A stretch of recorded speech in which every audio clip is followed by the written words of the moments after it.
Good evening, and on behalf of the Tiger Speech Team, we want to welcome you to Speech Spotlight 2021. Tonight, for the first time ever, we are doing a pre-recorded video of our Spotlight Show 2.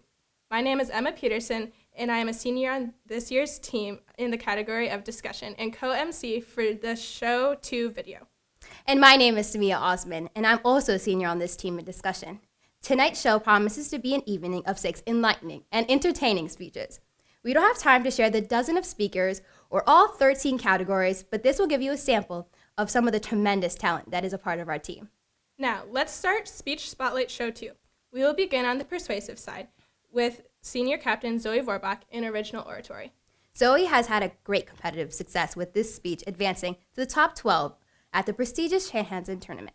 Zoe says she appreciates her time on the Tiger Speech Team because the skills that she has built and the passion of everyone that is a part of this team. Ladies and gentlemen, Zoe VORBACH. It's a hot summer's day, 1898. The temperance movement is gaining traction, but you have nothing to worry about. No giggle water here, folks, just an ice-cold Coca-Cola. Brain tonic, intellectual medicine.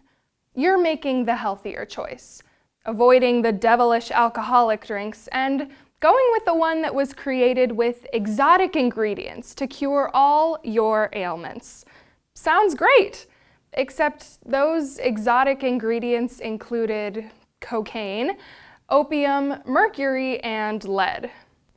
We might be better today at keeping cocaine out of our bodies, or at least out of our beverages, but that doesn't mean we're adequately addressing our own health and well-being.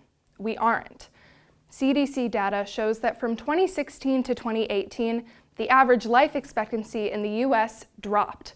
And although it rose again in 2019, the fact that life expectancy has dropped recently in the United States with all its resources and riches is a sobering wake-up call to our self-care practices. Without good self-care, we risk continual, preventable harms to our health. Dr. Matthew Glowiak, a licensed clinical professional counselor, writes that self-care relieves the pressure of everyday life and reduces certain physical health risks. It's clear we need to change our habits and actively work to improve our self-care practices.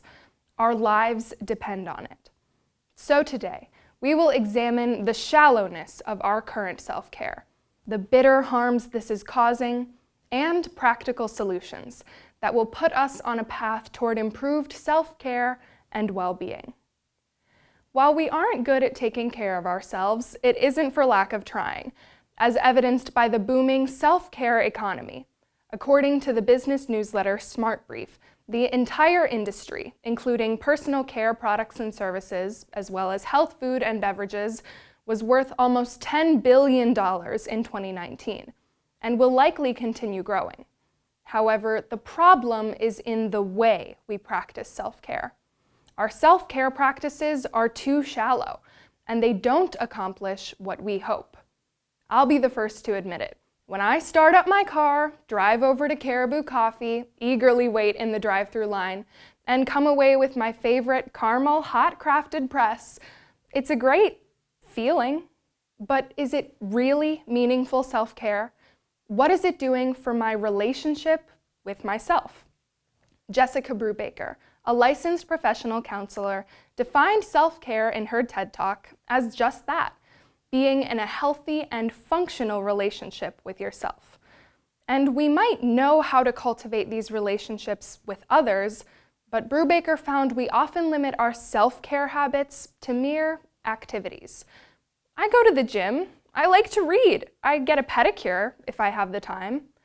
Similarly, a quick search for self-care on Pinterest brings up lists upon lists. 50 self-care ideas for a bad day, 30 self-care ideas for introverts, and more, all comprised of short-lived activities like drink herbal tea or do some yoga poses. The booming self-care industry demonstrates a similar problem. It markets hundreds of products as self-care. A reusable water bottle, comfy pajamas, the latest and greatest planner. If these things sound like the extent of your self-care, know that these activities and products aren't entirely worthless. But for self-care that lasts beyond the final sip of that coffee, we need to dig deeper. And occasional indulgence is exactly that, occasional. And we need a relationship with ourselves that is strong and enduring. It's true, we aren't effectively taking care of ourselves. But what's worse is our society discourages us from doing just that.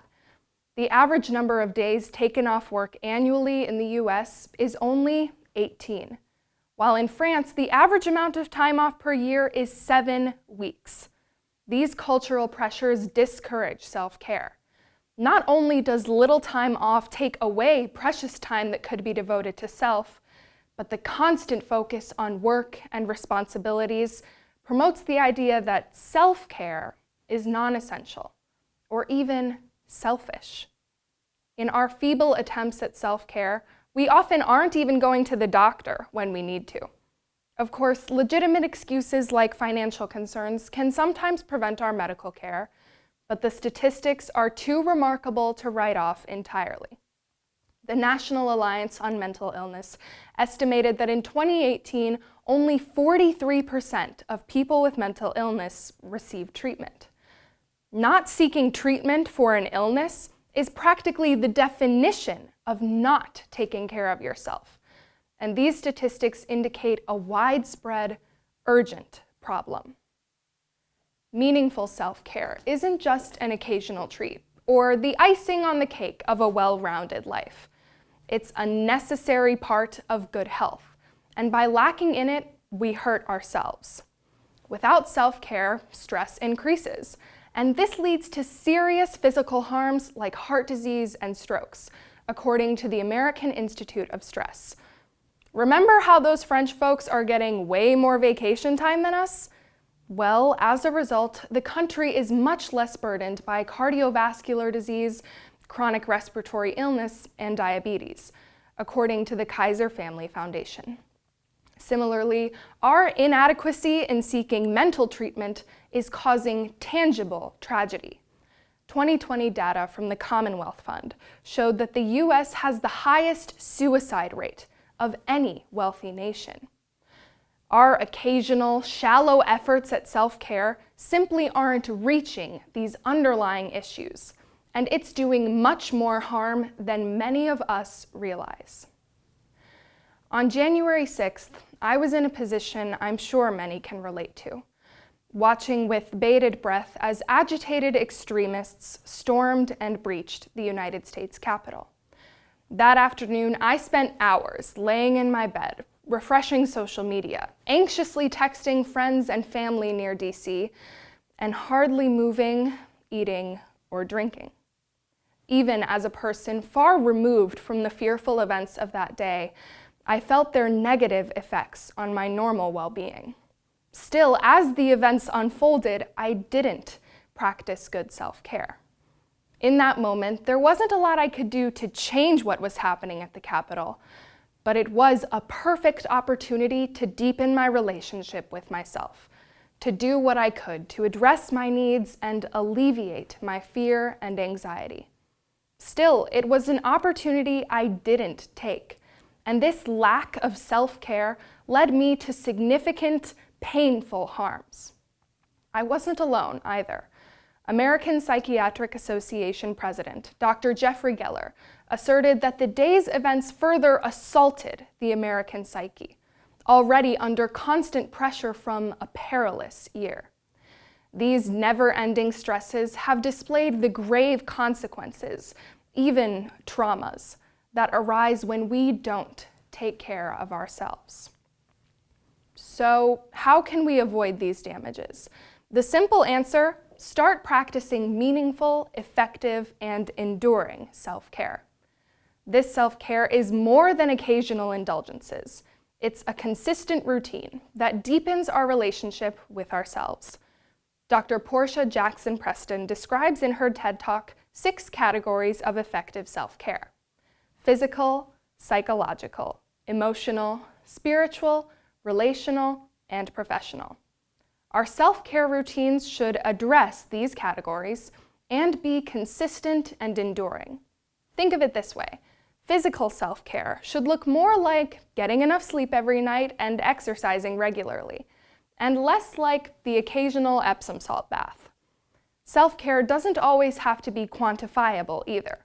Emotional self-care can mean saying no to the stress of another AP class. Spiritual self-care can mean reaching out to a friend. The task of developing a systematic routine to care for yourself can feel overwhelming, especially when we've been taught that it's selfishly unnecessary. We need to remember and recognize that we deserve enduring self-care, and that our inherent value demands it. Today, we've learned how to strengthen our self-care practices by examining how they currently lack and how this is harming us. We know now not to drink the original Coca-Cola recipe and not to treat self-care as unnecessary or limit our self-care to mere activities.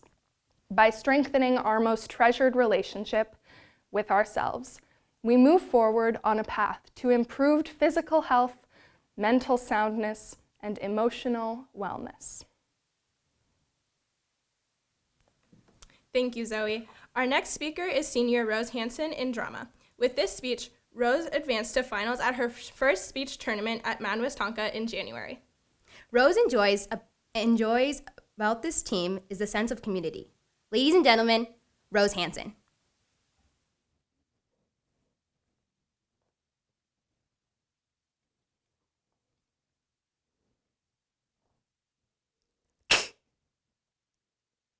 Sometimes I think the soul is just a burning match. It burns a while, and then that's all. My father was killed, and I never knew why. Then I was given away by my mother. I was so little, 6 months, and there were too many of us, 9 of us. My mother gave me away. Renowned author Joyce Carol Oates often draws upon her own life experiences for inspiration. This particular play is based upon Oates' mother. Carolina came from a poor Hungarian immigrant family, and after her father was killed, her mother gave her away. Carolina couldn't help but feel unloved and unwanted. But Carolina was still a loving mother to Oates. Carolina was able to rise above feelings of not belonging, to be someone who loved. Our past does not need to define us. Like Carolina, we can heal and love again. When I was a little girl and my mother didn't want me, by Joyce Carol Oates. My father was killed, and I never knew why. No one would tell me. Now there's no one I can ask. Why? Why? It happened in a fight in a tavern. He was only 44 years old. My father, 44. Now he could be my son. I wasn't always an old woman. 81. I was a girl for so long. I was a little girl for so long. I was 6 months old when my father was killed, and there were too many of us. And my mother gave me away. My mother gave me to her sister Lena, who didn't have children. This was in 1918 in Buffalo, New York. Uncle John and Aunt Lena were my parents. We moved to a farm far away in the country, and my real mother and brothers and sisters moved to a farm a few miles away, and when I was old enough, I would walk to that other farm.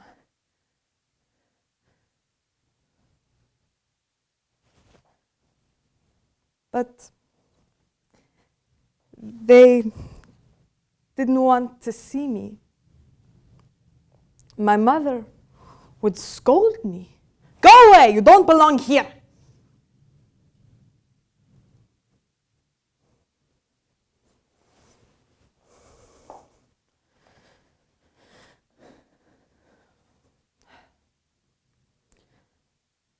Uncle John and Aunt Lena were good to me.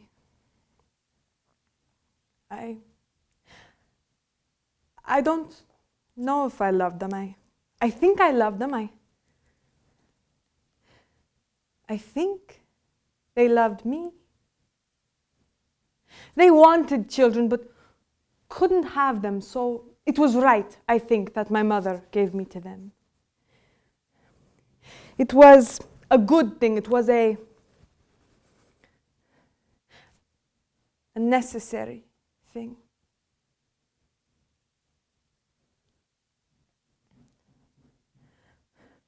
My father was killed, and I never knew why. They said he was a bad drinker. He got drunk and was always in fights. In the tavern, there was a fight, and he died. I never knew why. I never knew who it had been. Yet this was how my life was decided. There is the moment of conception. You don't know. There's the moment of birth. You don't know. There is the moment your life is decided. You don't know. Yet you say, this is me. You say, this is my life.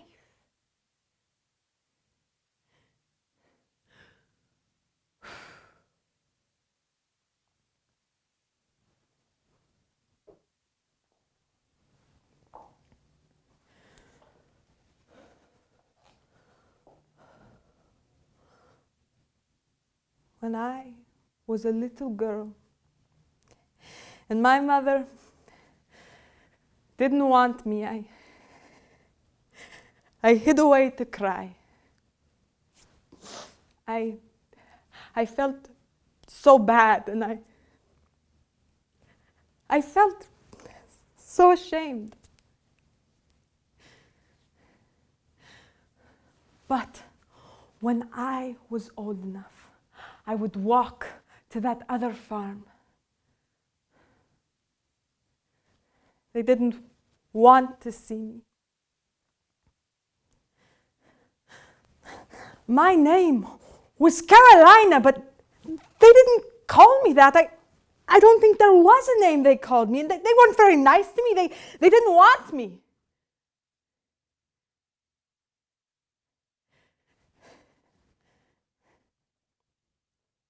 They didn't want me.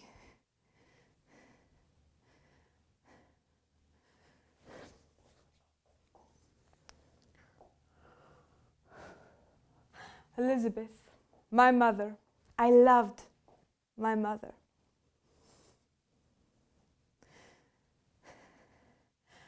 But she didn't love me.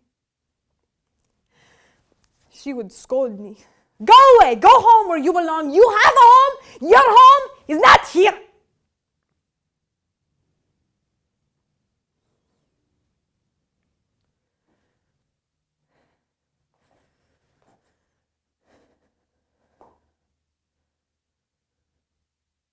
Everyone is dead now.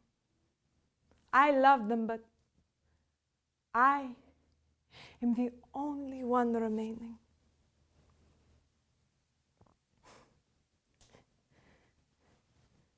Sometimes I think the soul is just a burning match. It burns a while, and then that's all.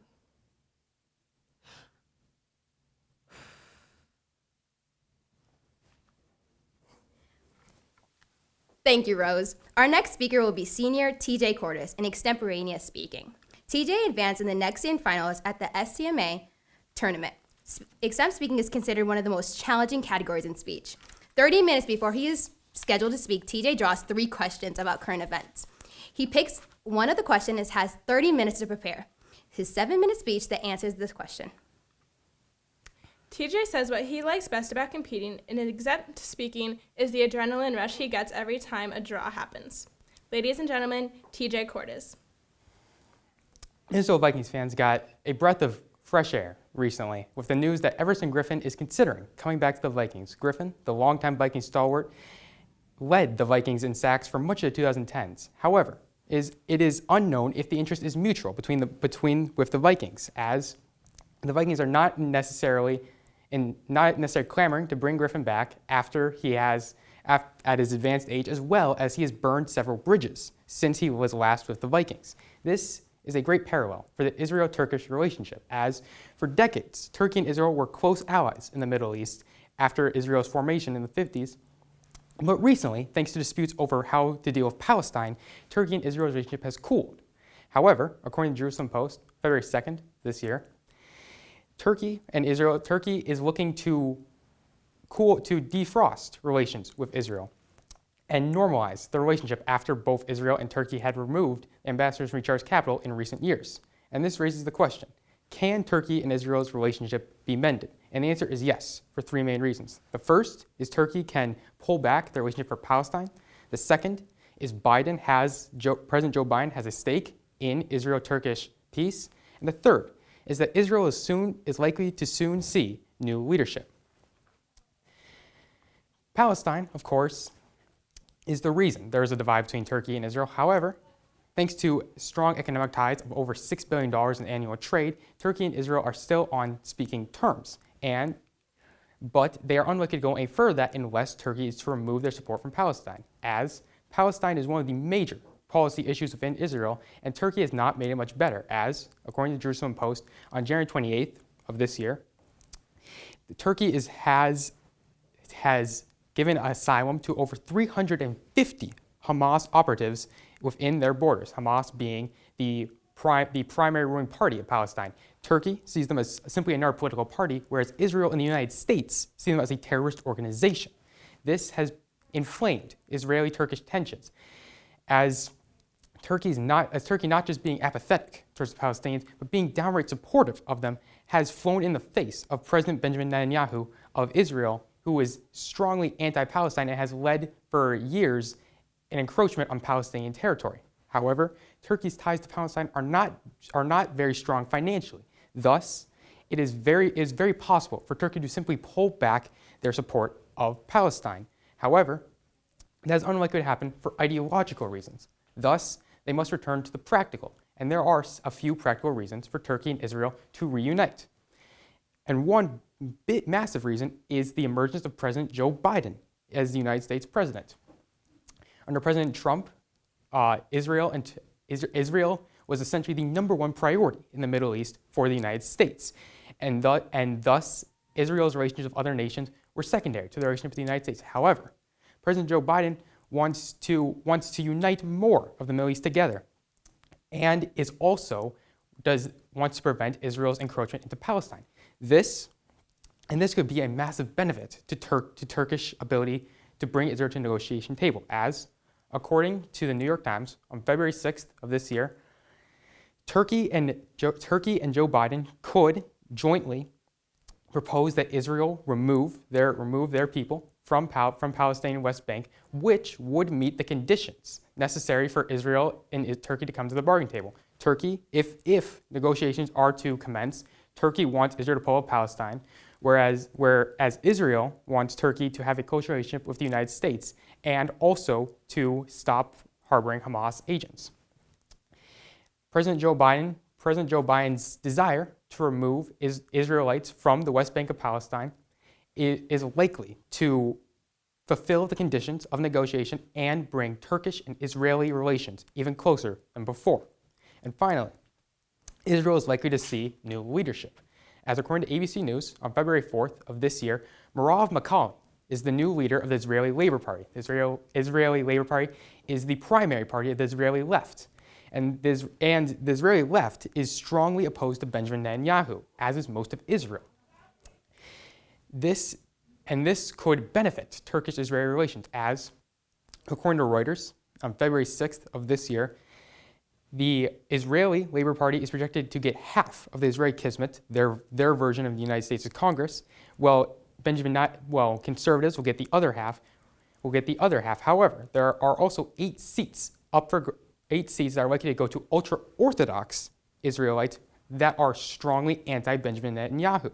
This likely means that the Israeli left will have a slim majority in the Israeli Kismet before any conservatives with anti-Netanyahu tendencies could join. And this will matter as, according to Jerusalem Post, also on February 4th this year, Macaulay is very interested in bipartisan cooperation with both aisles in Israel to remove Benjamin Netanyahu from power. Benjamin Netanyahu has become a very controversial figure in Israel thanks to recent corruption allegations, and it seems likely that if Merav Macaulay and her Labor Party can come to power, that Benjamin Netanyahu's days as president of Israel are numbered.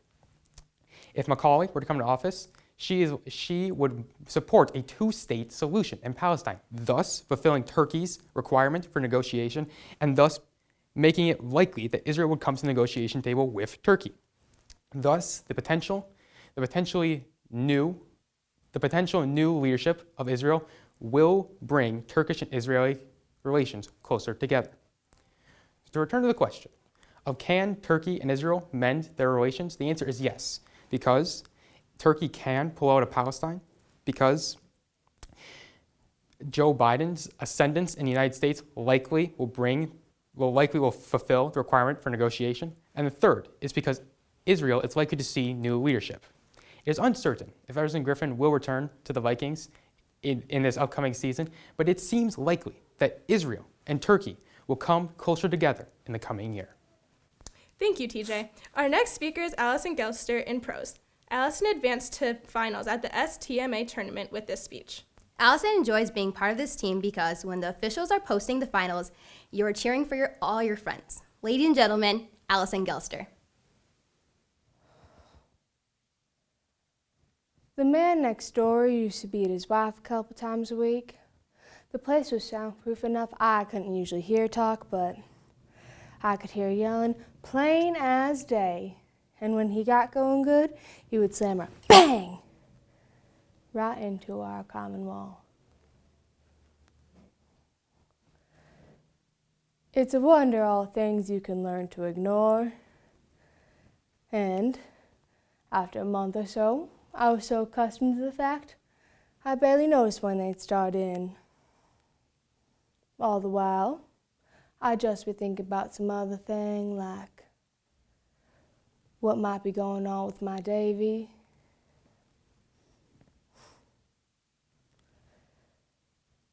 COVID-19 has changed the world we live in so much.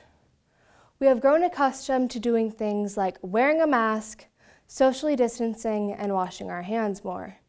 The main character of customs of our country grows accustomed to the fact she's slowly losing her son forever and the fact that she may never see her son's father again. She realizes she's growing used to these things and decides that there's one thing she doesn't need to grow used to anymore and takes matters into her own hands. Customs of the Country by Madison Smart Bell. The place where Davy had been fostered out was not all that far out there in the farm country. The people were named Backer. He'd been staying with them for a whole 2 years.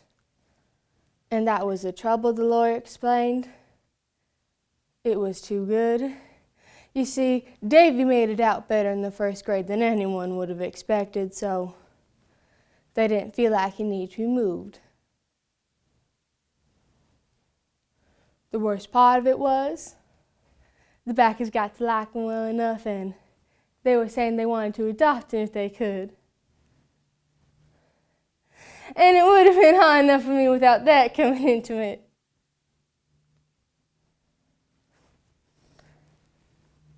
Patrick, Davy's daddy, he used to keep all manners of pills around the house.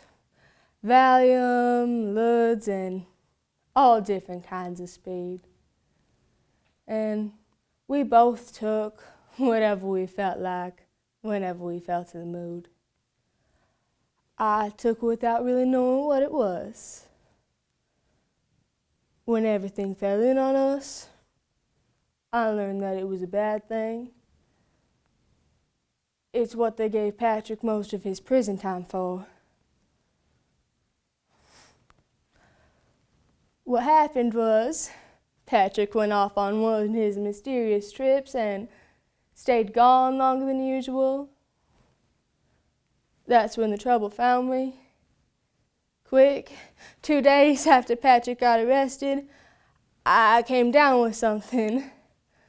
My nose kept running and I felt so tired but real restless at the same time, like all my nerves had been scraped bare.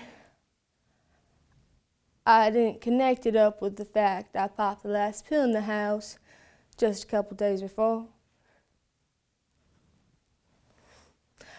I was about ready to jump right out of my own skin when Davy got into the pots and pans. He began to take them out one at a time and throw them on the floor, and it made a hell of a racket. And the shape I was in, I felt like he was doing it on purpose. So I called out at him, nice at first, "You stop there now, Davy, Mama don't feel good." But he just kept right ahead. And before long, I was screaming at him outright and crying at the same time, because every time he flung a pot, I felt like I was getting shot at. And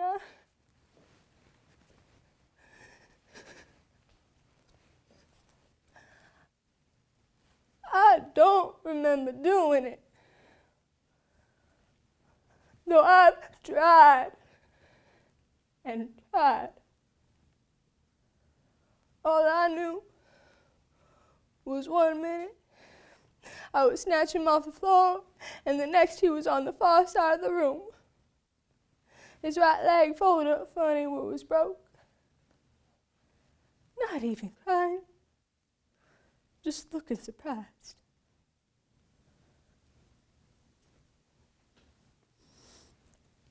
I drove him to the hospital myself. And they didn't let me see Davy for a whole 2 years. Not till the first time they let me go to the Bacchus.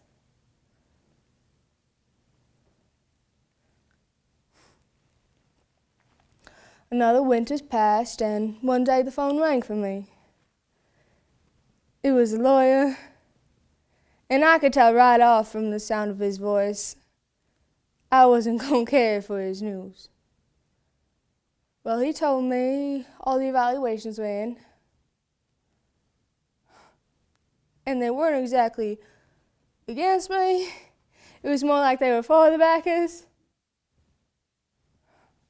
And in his judgment, it wouldn't pay me anything if I went to court. I felt bitter about it. I drove home from work in a poison mood. I just kept thinking how used to everything I'd have to get.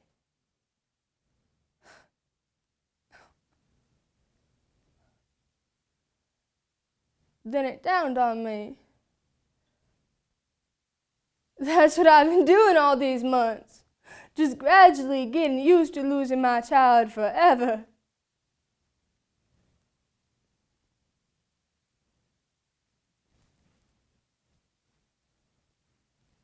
When I got back in the apartment,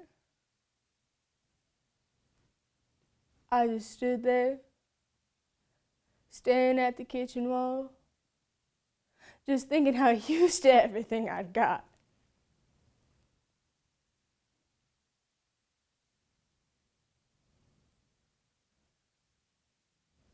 Then I started to hear the hidden sounds coming from next door. A smile came across my face like it was cut there with a knife. So I listened, a little more than I'd ever inclined to do before. And when she hit the wall, it was the hardest she'd ever hit before. It brought down every last one of my pots and pans, including the big heavy iron skillet.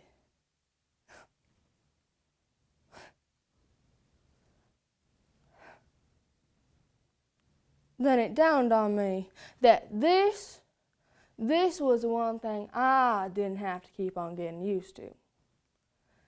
It took 3 or 4 knocks before he came to the door, but that didn't worry me at all. When he came, he opened it wide, his arms and face stiff with secrets. I had that iron skillet out in front of me. I could tell he wasn't expecting it. So I swung that iron skillet over my shoulder and I hit him. Bang!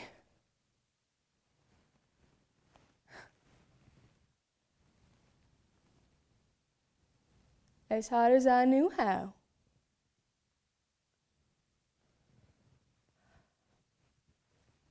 I can't say I felt sorry for busting the guy.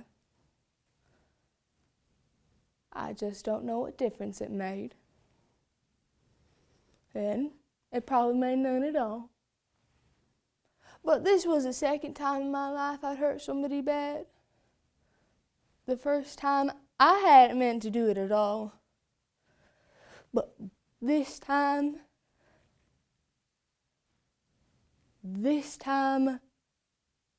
I knew what I was doing for sure. Thanks, Allison. Our next speaker is Senior Captain Noah Dunn. And informative. Noah has advanced to every final round in every tournament he has competed at. Noah's advice to young speechies is to be adaptable and roll with the punches. The world-renowned designer and inventor Elon Musk has surprised the world with his bold, yet kind of crazy ideas. In fact, one of his ideas involves mixing our brains with computers to create, you guessed it, cyborgs. Well, not quite. But the guy that brought you Tesla in space now wants to create computer implants for your brain. As Elon Musk explains at a 2020 conference, this technology can restore full body motion, save and replay memories, and even advance our mental thought. Now, as crazy as this might seem, neural implantation is actually a growing field in medicine, with new technologies being developed every day. So today, let's take a look at the world of neural implants by first briefly jogging our memory to remember how our brain works. Then we'll improve our mind by exploring how neural implants are developed. Before finally, keeping our train of thought as we analyze both the pros and cons of this ambitious technology. Before we dive too far into neural implants, let's first take a step back and provide a quick overview of how our brain works. We can think a lot of our brain like an interstate highway system. For example, if I want to travel from Minnesota to LA, I take many roads, connections, and paths to get there. Similarly, in the brain, there are many highways, or neurons, over which electrical impulses travel, much like the cars on a highway. As our electrical car makes its way through each neuron, it has to decide on what neuron to take next. In this case, down or up. Our car continues on this electrical highway until it reaches its final destination, like the arms, shoulder, or neck. In fact, these electrical impulses travel so fast that it happens in milliseconds, making our bodies light up with electricity. As we can see, our neurons are spectacular at their job. But there's one reason why neurons will never be good at math, and that's because neurons cannot divide and multiply. Instead, they only subtract and die, meaning they are not reproduced at the end of their life cycles. from brain injuries to neurodegenerative disease.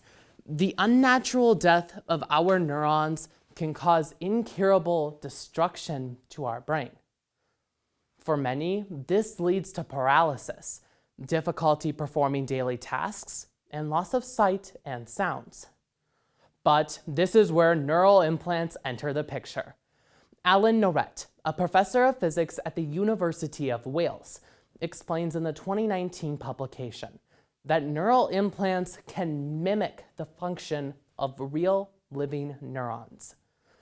Using revolutionary computer software, scientists around the world have created neural implants that can act as living neurons and work with existing neurons to create a revolutionary brain-to-computer interface. For example, let's take a look at what Elon Musk is planning for his neural implant. It consists of two main parts. First, the link is where the software of the implant resides. Here, the neural implant will process, stimulate, and transmit neural information. Second, the neural threads is where the implant will communicate with our body. Here, small flexible wires containing conductive metals will detect and transmit neural signals. In fact, Elon's implant will even connect to our phones, allowing us to control them just by thinking about it. While we all would love to use neural implants to take selfies or even write our speeches, the medical benefits are the most promising. In the early 2000s, my grandpa developed Alzheimer's disease, and after many years of fighting, succumbed to his illness in 2010. Until now, there exists no cure for Alzheimer's, a disease that's projected to affect nearly 14 million Americans by 2050. But neural implants may not only be able to treat diseases like Alzheimer's, but also cure them. Kanji Won, a professor of chemical engineering at Purdue University, explains that neural implants can essentially be the solution to anything that requires replacement of neurons in our brain. By using neural implants, our brain regains the neurons lost, and the body then regains control of memories, sight and sounds, and movements. For example, scientists in the United Kingdom are currently developing smart pacemakers that won't just stimulate our heart to pump, but also work with neural implants to respond to physical demands placed on the heart. Additionally, neural implants are also being used to cure some pain in brain disorders. According to a 2020 publication from the Institute of Electrical and Electronics Engineers, explains that this is done through the process called deep brain stimulation, where electrodes are placed in our brain and are then connected to a neurostimulator device outside of the body. This neurostimulator device will then send pain signals back into our brain, which will disrupt and outsmart the pain in the brain. Over the past decade, more than 150,000 people have received implants like DBS. And this past year, the U.S. Department of Defense and the National Institutes of Health have invested nearly $250 million to fund these neural projects. Soon, we may see neural implants that can supplement our mental abilities, add extra memory storage, and even offer faster neurologic processing. As we can see, neural implants seem like the solution to everything. But there are barriers that even neural implants will struggle with. A 2019 Metagadget publication emphasizes that our biological systems are extremely complex and often unpredictable. This makes creating a neural implant extremely challenging. In order to create an implant, scientists must take many factors into account, including the type of implant, where it is placed in the brain, and how our body will respond with the neural implant. As an analogy, we've seen that everybody responds differently to the recent coronavirus variant. And the same is true with neural implants, as there's no guarantee that the implant will work seamlessly with our brain. Another barrier that scientists are currently facing is the size of neural implant. Currently, the smallest neural implant created is the size of our fingertip. But even at this size, it'll still require brain surgery to implement. But as we can see, the physical invasiveness of brain surgery leads to the possibility of messing with other brain matter, which can severely cripple brain function. Emily Waltz, a journalist for the Institute of Electrical and Electronics Engineers, explains that it is hard to justify brain surgery unless a person is in severe medical need. So today, we dove into the world of neural implants and how a brain-to-computer interface is only a short time away. From saving our brain's function to advancing our technological society, neural implants have already and will continue to save and improve lives in the future. And who knows, maybe there'll be a day when we won't have to spend all the time practicing and memorizing our speeches. And instead, we can just plug them in. Informative speech completed. Roger, Roger. Thank you, Noah. Before our final speaker tonight, we'd like to take a minute to recognize our team's seniors in their final speech spotlight. For some of our seniors, they've been a part of this Tiger speech team since they've been in middle school, and others have joined later. Either day, all of our seniors have made an impact on our team. Allison Gelster, Bethany Greathouse, Emma Petersen, Noah Dunn, Rose Hanson, SAMIYA Osman, TJ Cordis, and Zoe VORBACH. We'd also like to give a special thank you to Studio One, Katie Jensen, and Mary Supernaut for their extra help with tonight's event. Our final speaker is Senior Captain Bethany Greathouse. She will be performing her very successful poetry program. Bethany's advice for young speechies is to not hold your success to breaking out a tournament or the awards that you get, but looking at how far you've come yourself. Ladies and gentlemen, Bethany Greathouse. Dear Columbine, dear Parkland, dear Sandy Hook, dear places that have seen this before. We walked in the class together, me and my best friend. It was Valentine's Day in our sweet Parkland town, and we were laughing and doing our work. But little did I know that 5 minutes later, her life would be coming to an end. If I die in a school shooting, politicize my death, fight for our safety, turn my funeral into a protest. Even though it's Valentine's Day here at Misty, we go through our classes as our normal schedule. But because the fire alarm has been pulled twice today, the announcement is made to evacuate. I hear a sound. Gunshots? Hashtag, if I die in a school shooting. A statement that was started after the shooting in Parkland, Florida in 2018. The grievances of those who were freshmen at the time are reoccurring as they are making new memories their senior year without those of whom they lost. A poetry program with the pieces If I Die in a School Shooting by Haley Chase, Columbine in Fear by Amber Marie McHenry, The Voicemail by Sky Love into collection from R.H. Sin and Aaron Hansen. A program, because if I die in a school shooting, let me be the last.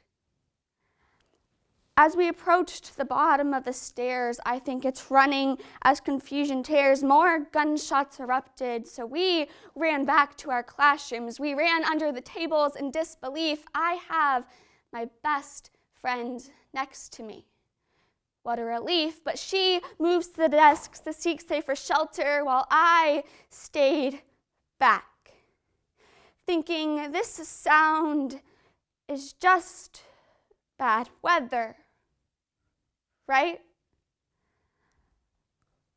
You remember when we were little kids and we were taught how to play hide and go seek for the very first time? Someone would close their eyes and count to 10 while you ran off and you hid. You would slot yourself into the smallest of spaces and you waited. If only you would have waited longer. If I die in a school shooting, battle until students and teachers are safe. Help kids go to school unafraid. Do not let my death become just another statistic. That's funny, Alyssa. Of course, we're going to survive, but I close my eyes and I get down and I wait. And I wait and I wait and I wait for my teacher to say, everybody, calm down. It's just a drill. I promise it's just a drill. But before I knew our door was shot through and I saw his first kill, Elena, Alex, Justin, Alyssa. Please don't die this way. Please don't slip away. Just hold my hand. Breathe in deep.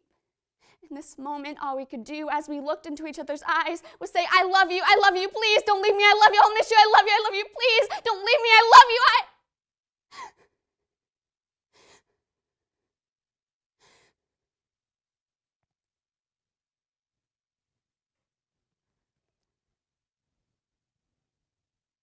Today is the day to weep. As the school faces doom, still not knowing if it's just a drill, there are no feelings, no emotions. There are no words to describe, nothing else to say. He went from the next floor into the next. I receive a text from my mom. Baby, what's wrong? What's going on? Are you okay? What's happening? And that's the moment that I knew that this wasn't a normal birthday. I still remember feeling the silence the other day on my mother's end of the phone. You remember when we were little kids and we were taught how to play hide and go seek for the very first time. My teacher says I've gotten really good at it. But the problem is that I don't think this is much of a game anymore because all of this seems much too real. If I die in a school shooting, I will never graduate high school. I will never become a doctor, and my parents will no longer have a daughter. If I die in a school shooting, turn my ashes into a book. And I will give it to you to tell all of the stories on how my life should have looked if I die in a school shooting. My family will be in pain. Give them a hug for me, please, and turn their hurt into change, because I still want to get up.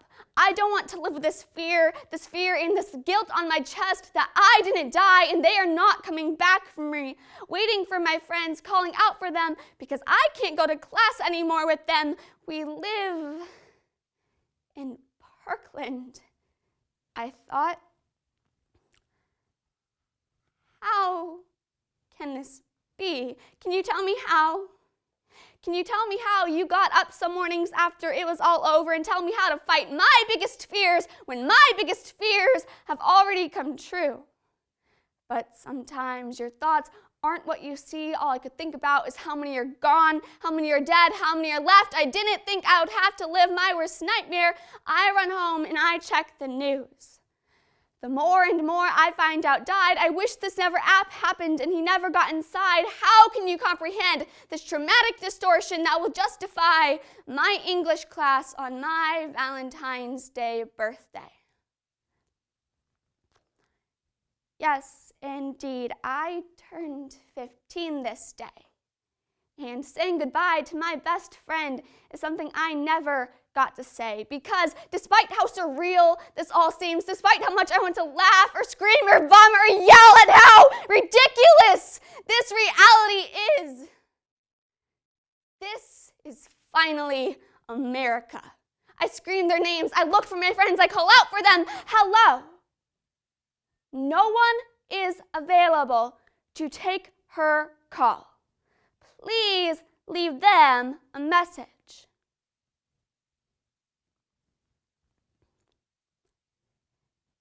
Hey, it's me. I got to thinking yesterday as I ran across some of our old homecoming pictures. Do you ever think about what happened and wonder where you and me would be in our friendship if it didn't?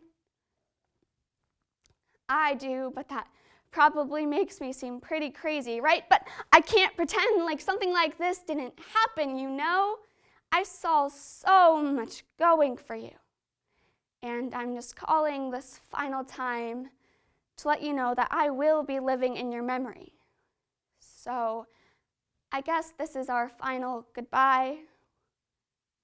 I love you, and I will always miss you. Goodbye. Sincerely, all the new names on your list. Because if I die in a school shooting, I better be the last. Thank you, Bethany. Coming up for Tiger Speech Team, we spend much of our March preparing for our playoff tournaments, an SDA National Qualifiers, the Big South Conference Tournament, and the Section 2AA State Qualifying Tournament. And that concludes our showcase event, Speech Spotlight Show 2. Thank you for watching and supporting the Tiger Speech Team and the fine arts in our area. We are SAMIYA and Emma, and we remind you to stay classy.